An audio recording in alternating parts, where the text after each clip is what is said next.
This is Feminist Wellness, and I'm your host, nurse practitioner, functional medicine expert, and life coach, Victoria Albina. I'll show you how to get unstuck, drop the anxiety, perfectionism, and codependency so you can live from your beautiful heart. Welcome, my love. Let's get started. Hello, hello, my love. I hope this finds you doing so well. Welcome to part 2 of our relationship mini-series, Do I Stay or Do I Go Now? And if you didn't listen to part 1, go give it a listen. In that episode, I shared that, alas, I have no relationship crystal ball and can't actually tell you if you should stay or go when the going gets tough in your relationship. What I can do is give you some information on the science behind relationships and attachment, can ask questions to spark some good old-fashioned self-reflection, and can send you lots of self-love and self-trust energy as you ask your own mind, body, nervous system, and inner children what the best path forward is for you. Because at the end of the day, all the relationship experts only know their own stories, and only you know what's right for you. So above all, that is my invitation to you, to really take these questions to your body, to ask your body what's up, what's going on, and to situate whatever you hear within what we know, our socialization, our conditioning, our family blueprint, and how all of that impacts our relationship with our own selves. And at the end of the day, that quiet voice inside knows what you should do. So today, I wanted to do things a little differently, and I wanted to share the story of a client of mine. Everyone's situation is different, but you may hear bits and pieces of your own experience in this one. Or you may listen and think, wow, that's so different from my relationship either right now or relationships in the past. Either way, when we hear other people's stories, it helps us to better understand our own experiences. And if this doesn't resonate as your own story, perhaps listening in will bring you some compassion, some love, some care, some curiosity, some empathy for folks in your life, maybe your own parents, for example, who have lived a life similar to this or with some similarities. So my client, and let's call her Julia, was in one of my anchored overcoming codependency groups. And in getting to know her, what came to light was that she was very unhappy in her marriage. After 24 years, she felt stuck. She was resentful of and annoyed by her spouse, who himself, per her report, was emotionally unavailable and focused on his own needs.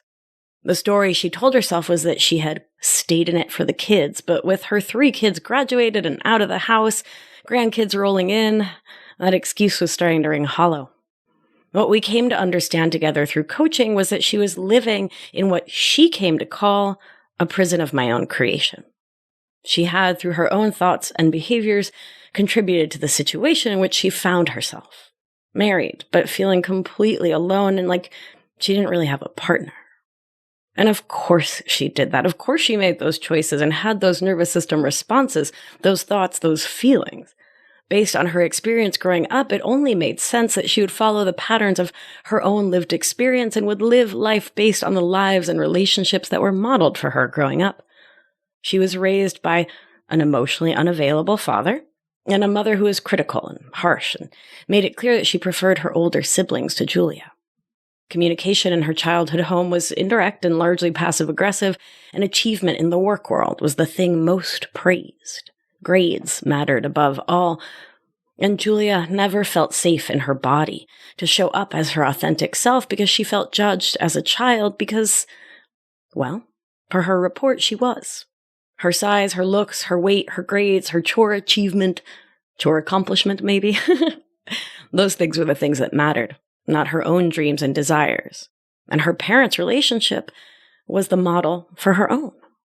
Layer in all the messages she received from the patriarchy about a woman's role, what makes one a girl worthy of love and care, and my darling. Of course she did. Given those life experiences, it makes sense that she would seek something familiar because even harmful or challenging experiences that are familiar will feel safer in the nervous system via limbic system programming than the great unknown that is living in your truth, authenticity, honesty, and self-love. Marrying someone emotionally shut down was on brand for someone with her background who hadn't yet done the work to uncover her own needs and desires. And to be clear, she hadn't done that work because it wasn't available to her in her younger adulthood. We're not throwing any shame, blame, or judgment, just saying she was doing what she was taught until she learned another way is possible, and so are you. And so is your partner. And so are your parents. So are your kids. So are your coworkers and your friends. We all behave the way we do as adults because of our conditioning from a young age, as well as in our conditioning in the patriarchy and white settler colonialism, in our family blueprint. And at some point, when we are ready, we get to decide that we want to live differently. We get to take ownership over what we can control, which is often more than we realize, starting, of course, with our own thoughts and our capacity to regulate our nervous system, our ability to reparent our inner children, and to start to rewrite the stories we tell about ourselves, our self-concept, the people we love, about our lives, about what's possible for us. And we get to make decisions about how we want to live, which, again, can be scary if it's not a thing you've ever done. But what's scarier? To stay in a relationship where there's just no joy, or to find a new way forward. When Julia found her way to Anchored, it was a sign that she was ready to start looking inward and to take back control of her life.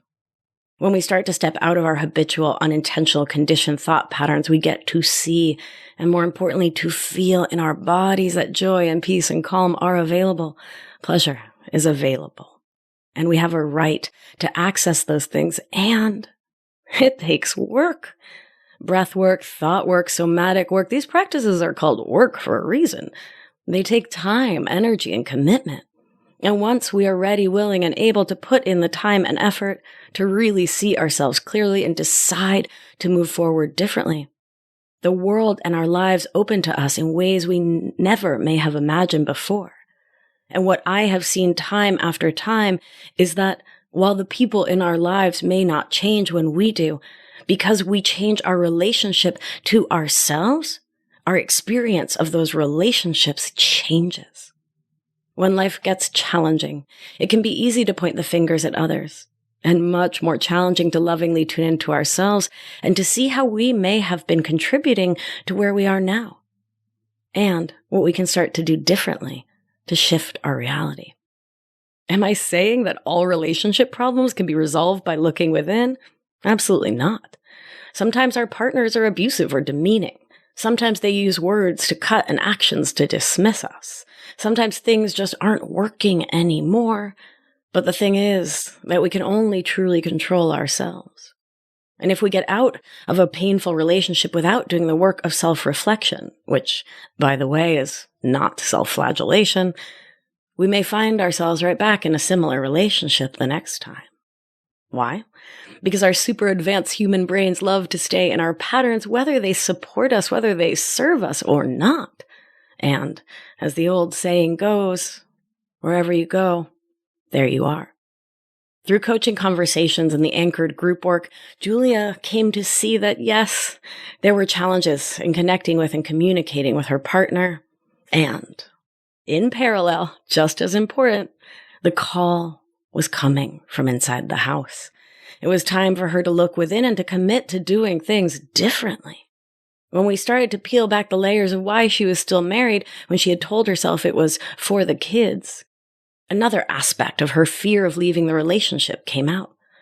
She felt like she couldn't leave because she had put in so much time. She felt like it was too late to leave. Now, there's a name for this train of thought, and it's called the Sunk Cost Fallacy. Any of you in business may be familiar with this one.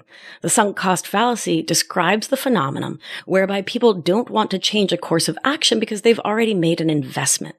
In this case, an investment of time and energy, even though it may be clear to anyone else within a 30 million mile radius that changing course may be beneficial. It's challenging for us to see it when we feel mired in it. In Julia's mind, she had put in so many years, and so logically to her before coaching, she couldn't walk away now. But note that the idea of sunk costs is a fallacy. It's a mistaken way of thinking and one that ought to be teased apart if you want to grow. And some of the questions to help you are, so what if I've already put in 28 years or 1 year? I may live another 40 or 60. Do I want to continue being predictably miserable or risk making change? What could be possible in my life if I stopped believing that I've put too much time in to back out now?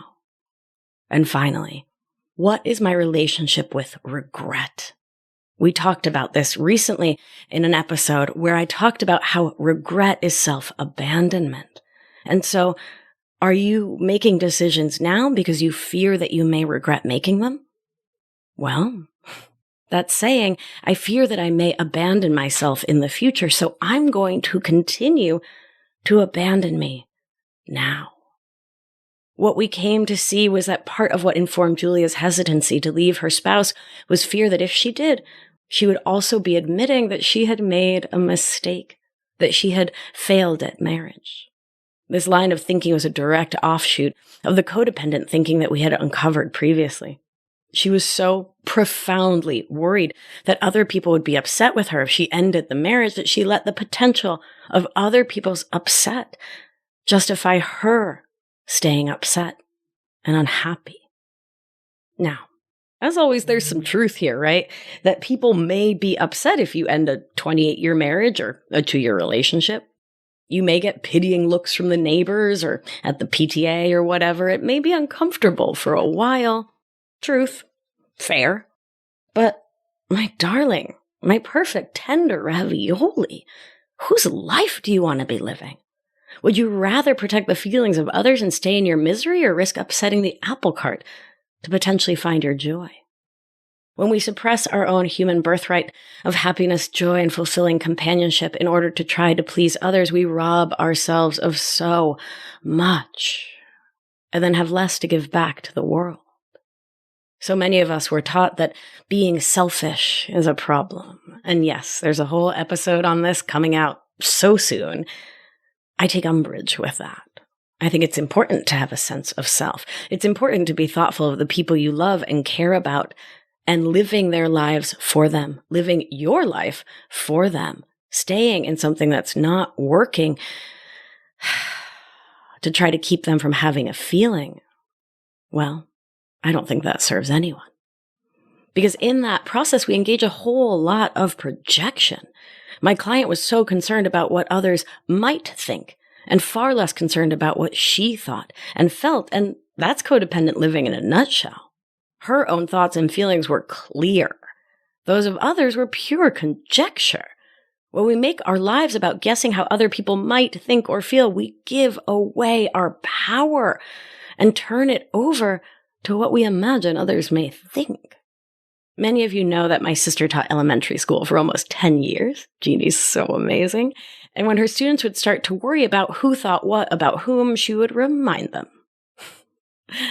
The people who mind don't matter, and the people who matter don't mind. Did her students think it was super cheesy? Of course they did. And there's truth in it. When we stay in our lane and allow others to stay in theirs, we can meet each other openly, honestly, and non-judgmentally with wild and radical acceptance through this wild ride that is life. As we uncovered more and more of Julia's story, what came to light was that her experience of being parented fostered an anxious attachment style. She desperately wanted emotional closeness, but felt deep fear that the love or affection would be taken away at any moment. This strengthened the codependent thinking that Julia learned in her childhood home. Her fear of abandonment fed into a lifelong narrative of victimhood and rejection that made it hard for her to approach and really connect with others and kept her trapped in emotional childhood. So much in Julia's life is driven by this fear of rejection, so the neural grooves in her mind, my nerds, that worked to keep her safe led her to shapeshift, to chameleon, to get enmeshed with others in an attempt to foster a more secure connection. But because she wasn't doing what she wanted for herself, everything felt risky. Speaking up, stating a want, a need, a preference. Everything for her was about, how can I not be abandoned? Instead of, What do I really want? These thought patterns made it really hard for her to be present in the now, to let go and take responsibility, or even to know what she wanted for dinner. And at the core of it, what Julia most wanted and needed and learned to live into and to embody through Anchored was a secure connection with self. She needed to learn, she wanted to learn, she did learn how to have her own back, how to be her own best friend, to how to build emotional intimacy with herself. And from there, she was able to connect more securely with her partner, with her kids, with everyone in her life. Now, the beautiful thing in all of this is that hard truths give us a chance to grow and change. An anxious attachment style is something that may follow us through life and bubble up in moments of stress, but as we can see for Julia, it's not a life sentence. She started to see that she could choose to shine a light on her own thought patterns. She could get in touch with her nervous system, could map it, could understand it, could reparent her inner children and make change. In coaching Julia, we also came to understand that her spouse has an avoidant attachment style, which is common that an avoidant and an anxious will find each other. And in him, it manifested as emotional distance and the need to feel independent and self-sufficient at all times. No vulnerability, thank you very much. He was not and is not some demon determined to make her miserable, but rather he had suffered his own stress, distress, and trauma and had a very limited emotional toolkit for unpacking and processing his life experiences. And from that avoidant attachment style, what felt safest to his nervous system was to shut down, to do it all himself, to detach from his body and his feelings, and to stay a rock and an island. So where did Julia land? Did she stay or did she go? Well, my kittens, I'm going to leave you with a cliffhanger here because in a way, the outcome isn't what matters. I mean, it matters to Julia, but for you, dear listener, what really matters is where you do and don't hear yourself in this story, and then what you choose to do with that awareness. Speaking of awareness, that means it's time for some remedies.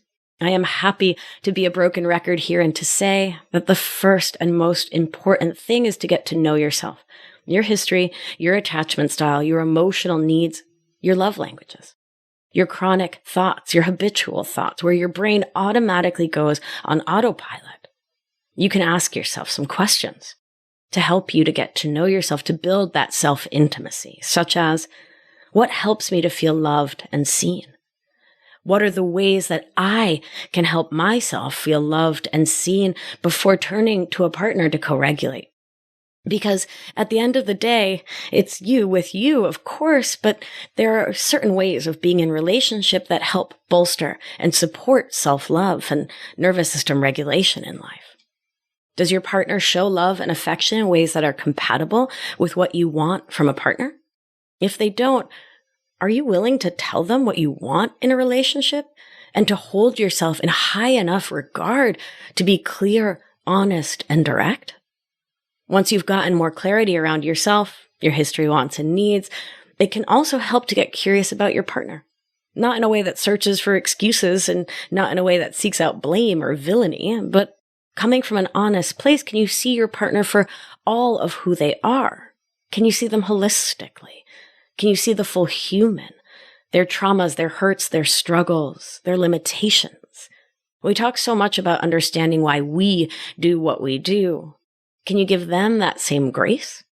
Can you see why they do what they do? And can you have empathy, compassion, and love for them? Can you be curious about their responses and reactions now in the present, instead of rolling around in your collective past or future forecasting continued doom? Can you find acceptance and love for them in your heart for the fullness of their human experience, the same way I encourage you each week to do that for yourself? All of this is not to say that you have to stay with someone if things aren't working, but before you pack your bags or emotionally leave the relationship, I'll encourage you to remember that your partner is there for you to unconditionally love without judgment or criticism, without wishing they were someone different, without wishing they would change or be someone they're not. Because as long as you stay with them while wishing they were not themselves, the longer you'll both stay in struggle and pain. Once you have a clear view of who they are, then you can start to ask some of the more challenging questions of them and of yourself. Are you both committed to self-development, change, and growth? Are you willing to stay if they're not committed to that? Like, can that work for you? Is that workable? Is there enough good there? Are you filling your own cup? And are they filling their cup enough that you can move on together? Are you both capable of communicating with one another and working towards more honest and open communication over time? Do your values overlap enough to really build or repair the foundation of your relationship? These can be challenging questions, my sweet one, but important ones when you're wondering if your relationship is right for you. If you don't know where to start with you. Look in that metaphorical mirror, or a real one if you want to check your look first, and take the time to get to know you. Once you can stand on your own 2 feet, knowing who you are and what you're all about, then you can start to see how you show up in your relationship and what each partner brings to the table. You've got this, my tender ravioli. Thanks for listening. I hope this was supportive. If you haven't left a rating and a review on Apple Podcasts or on Spotify or wherever you hear the show, I'd be so grateful if you could leave a 5-star review and a written review. It really helps get the show into more ears, and this is a free resource that I want spread the world over. So thank you in advance for taking a moment to do that. I really appreciate it, my love. Oh, and share on social media. It's so fun when you post a screenshot of listening to the show. Oh, such a delight. Oh, you can hear the smile in my voice, right? All right, my beauties, let's do what we do. Gentle hand on your heart should you feel so moved. And remember, you are safe. You are held. You are loved. And when one of us heals, we help heal the world. Be well, my beauty. I'll talk to you soon. If you've been enjoying the show and learning a ton, it's time to apply it with my expert guidance so you can live life with intention without the anxiety, overwhelm, and resentment so you can get unstuck. You're not going to want to miss the opportunity to join my exclusive intimate group coaching program. So head on over to victoriaalbina.com/masterclass to grab your seat now. See you there. It's going to be a good one.